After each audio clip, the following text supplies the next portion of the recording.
नमस्कार। आजच्या व्हिडिओमध्ये तुम्हा सर्वांचे खूप खूप मनापासून स्वागत आहे। आज आपण 4 किलोच्या प्रमाणात कैरीचं लोणचं करणार आहोत। लोणच्यासाठी मसाला देखील आपण घरीच बनवणार आहोत आणि वर्षभर हे लोणचं आरामात टिकते।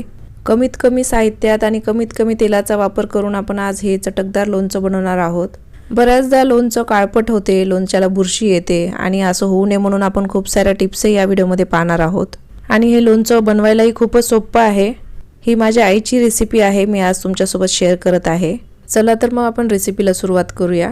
कैरीच्या लोणच्यासाठी 4 किलो ताजे मी कैऱ्या आणलेले आहेत आणि ज्या दिवशी मी कैऱ्या आणलेले आहेत त्या दिवशी मी लोणचं बनवणार नाही, मी दुसऱ्या दिवशी बनवणार आहे। त्यामुळे मी आता हे पाण्यामध्येच बुडवून ठेवणार आहे आणि असे कैऱ्या छान कडक आपण निवडून आणायचे।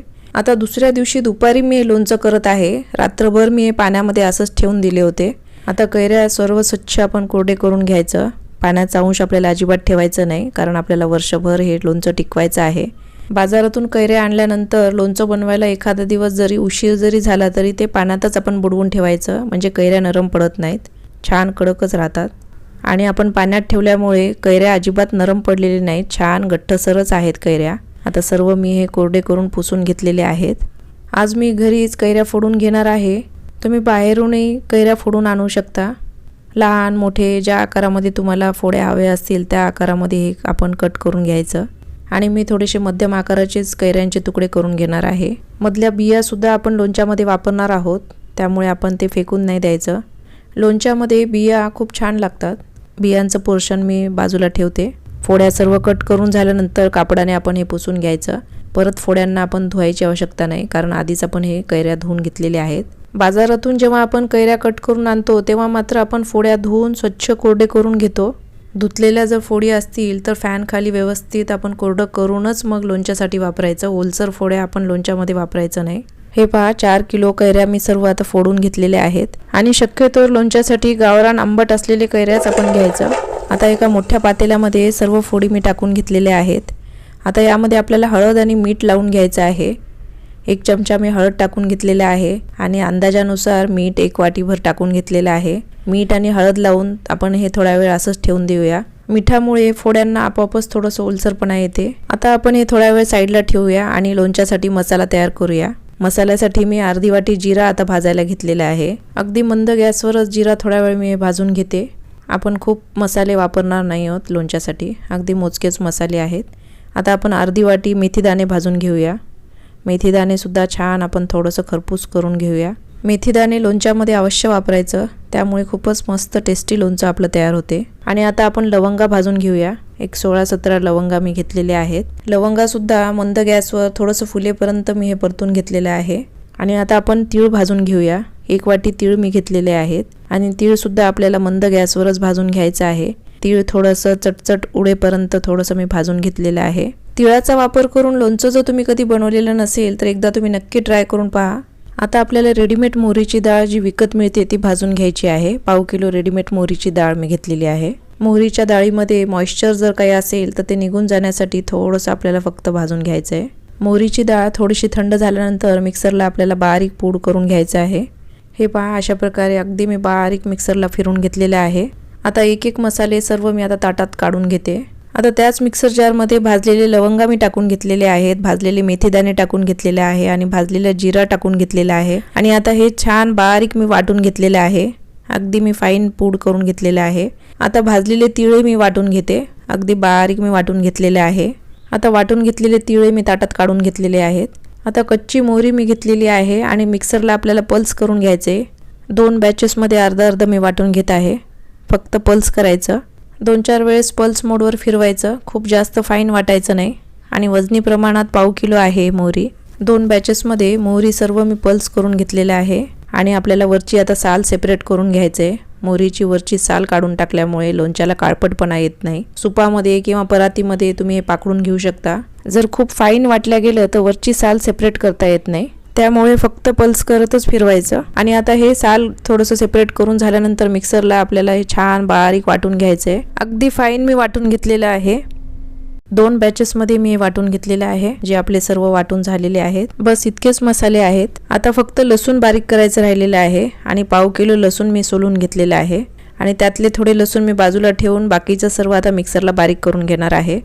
आणि वाटताना मी मीठही टाकून घेतलेले आहे, अर्धी वाटी मीठ टाकून बारीक पेस्ट करून घेतलेले आहे। आता कढईमध्ये मी तेल टाकून घेते। 1 ते 1.5 वाटी तेल मी आता गरम करायला ठेवते। तेल छान गरम झाल्यानंतर आपण ज्या बिया बाजूला ठेवल्या होत्या ते आपल्याला तळून घ्यायचं आहे। अगदी मध्यम गॅसवर छान सोनेरी रंग येईपर्यंत आपण हे तळून घेणार आहोत। या बिया लोणच्यामध्ये मुरल्यानंतर खूप छान लागतात, त्यामुळे या बियांना आपण अवश्य वापरायचं। बिया जर आवडत नसतील तर नाही टाकलं तरी चालेल। आता या सर्व बिया मी तळून घेतलेल्या आहेत। आता हे गार करून घेऊया। आता त्याच तेलामध्ये आपण फोडणी करत आहोत। 1 चमचाभर जिरा मी टाकून घेतलेला आहे आणि आता मोहरी 1 चमचाभर मी टाकून घेतलेला आहे आणि 1 चमचाभर मेथी दाणे मी टाकून घेतलेला आहे। आता हे सर्व आपण छान तडतडू देऊया आणि आता आम्ही गॅस बंद करून घेतलेला आहे आणि थोडंसं तेलाचं टेम्परेचर कमी झाल्यानंतर लसणाचं जे आपण वाटण करून ठेवलं होतं ते टाकून आपल्याला छान परतून घ्यायचे। लसूण जळता कामा नये म्हणून आपण थोडंसं टेम्परेचर कमी झाल्यानंतरच लसूण ॲड करायचं। कडकडीत तेलामध्ये लसूण टाकायचं नाही, नाहीतर लसूण जळून जाते। आता लाल तिखट मी 1.5 वाटी टाकून घेतलेलं आहे आणि काश्मीरी लाल मिरची पावडर 1 अर्धी वाटी टाकलेला आहे, त्याने कलर छान येईल। आणि आता आपण हे मिक्स करून घेऊया। लाल तिखटाचं प्रमाण तुम्ही तुमच्या आवडीनुसार कमी जास्त करू शकता। लाल तिखट तेलात टाकताना तेलाचं टेम्परेचर अगदी कोमटच पाहिजे। लाल तिखट जर तेलात जळालं तर लोणचं आपलं काळपट दिसते। हे पहा किती छान लाल चुटुक कलर आलेला आहे। आता व्यवस्थित मिक्स करून झालेला आहे। आता तळून ठेवलेले बिया थंड झालेले आहेत आणि तळल्यानंतर वरची जी साल निघते ते सर्व आपण काढून टाकूया। आता या बिया सुद्धा आपण लोणच्यामध्ये ॲड करणार आहोत। आता हळद आणि मीठ लावून ठेवलेल्या फोडींमध्ये आपण एक सर्व साहित्य मिक्स करत आहोत। सर्वात आधी मी मोहरी जी आपण वाटून घेतली होती ती टाकलेली आहे। अख्खे लसूण टाकून घेतलेलं आहे। नंतर तिळाचं पूड मी टाकून घेतलेलं आहे आणि आता रेडीमेड मोहरीची डाळ जी आपण वाटून घेतली होती ते मी टाकून घेतलेलं आहे आणि आता लवंग, जिरा आणि मेथी दाण्याचं जे पावडर आहे ते टाकून घेतलेलं आहे आणि तळलेले जे आपण बिया आहेत ते टाकून घेतलेलं आहे आणि लाल तिखटाचं जे आपलं फोडणी होती ती आपण टाकून घेतलेली आहे आणि आता आपण हे सर्व छान एकजीव करून घेऊया। सर्व मसाले कैरींच्या फोड्यांना व्यवस्थित लागले गेले पाहिजे। आपण छान व्यवस्थित मिक्स करून घ्यायचं। मीठ लावल्यामुळे फोड्यांना ओलसरपणा आलेला आहे आणि मसालाही व्यवस्थित कोट होतो। लोणच्यासाठी तेल मी कमी वापरलेलं आहे, तुम्ही तुमच्या आवडीनुसार तेलाचं प्रमाण ठेवा। आता हे लोणचं स्वच्छ निर्जंतुक केलेल्या बरणीमध्ये भरून ठेवायचं। वर्षभर आरामात टिकते, अजिबात खराब होत नाही। फ्रीजमध्ये जर ठेवायचं असेल तर तेल कमी असलं तरी पण चालते। जर तुम्हाला बाहेर जर लोणचं ठेवायचं असेल तर तेलाचं प्रमाण तुम्हाला जास्तीचं घ्यावं लागेल। आता हे 2-3 दिवस आपण बरणी अजिबात ओपन करायचं नाही, बरणीत भरून ठेवायचं आणि 2-3 दिवसामध्ये लोणचं मग छान मुरल्या जाते। 2-3 दिवस लोणचं छान मुरल्यानंतर तिसऱ्या दिवशी पुन्हा लोणचं बरणीतून बाहेर काढायचं, एकदा मिक्स करून घ्यायचं आणि मीठ वगैरे सगळं टेस्ट करून पाहायचं आणि जर समजा काही मीठ कमी वाटत असेल तर तुम्ही ॲड करू शकता आणि पुन्हा हे बरणीत भरून आपण ठेवून द्यायचं। आता हे लोणचं माझं वाटण्यामध्ये जाणार आहे, त्यामुळे मी साध्याच याच्यामध्ये भरलेलं आहे। तुम्ही काचेच्या भरणीमध्ये लोणचं स्टोअर करून ठेवा। फ्रीजमध्ये लोणचं अजिबात खराब होत नाही, छान टिकते। जर तुम्हाला कमीत कमी तेलामध्ये लोणचं बनवायचं असेल तर ही रेसिपी नक्की फॉलो करा। माझ्या घरी हे लोणचं सर्वांनाच खूप आवडते, तर तुम्ही देखील नक्की ट्राय करा आणि रेसिपी कशी वाटली कमेंट करून नक्की सांगा। ही माझ्या आईची रेसिपी आहे आणि खूपच चटकदार हे लोणचं तयार होते आणि रेसिपी आवडल्यास लाईक, शेअर, सबस्क्राईब करायला विसरू नका आणि वेळात वेळ काढून रेसिपी पाहिल्याबद्दल तुमचे खूप खूप मनापासून धन्यवाद।